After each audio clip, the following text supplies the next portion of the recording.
a number of people in the Kirtland area of Ohio, and Kirtland is like just an hour away from Vermilion, they've claimed to see the Melonheads, as they have been called. Yes, that's right. They've reportedly seen them either in the woods or peering through the windows of houses late at night. Of course, this is a recognized medical condition as well. It's called hydrocephalus, or water on the brain. Hydrocephalus often gives rise to diminished cognitive facilities, and a melon head like appearance is the result. So, legit medical condition.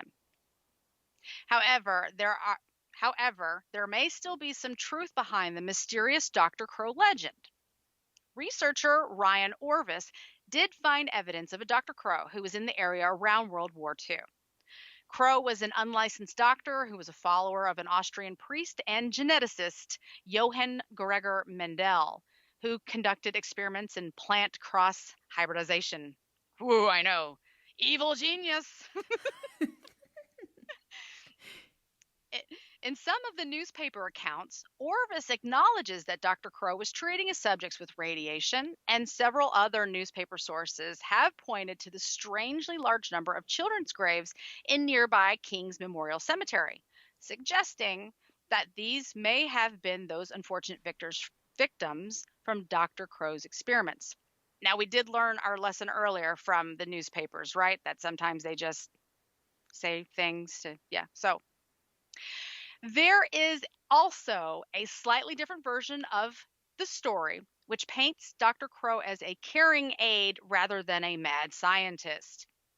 The story suggests that Dr. Crow had taken in these orphan children that had deformities resulting from some type of a government experiment. Oh. Dr. Crow, it was still... They still went with the government thing. Oh, yeah. I thought they were just going to say, like, kids with deformities, period. Yeah. That's probably more of the truth, right? But this is the legend. So Dr. Crow ended up caring for these children until he passed away of natural causes. And after an accidental fire that destroyed the house, the children were left having nowhere to go. And sadly, because the residents feared them due to their deformities, the children hid from them and turned to the woods for shelter. I would believe that one. Yeah. I do too. That one just makes more sense to me. It kind of does, yeah.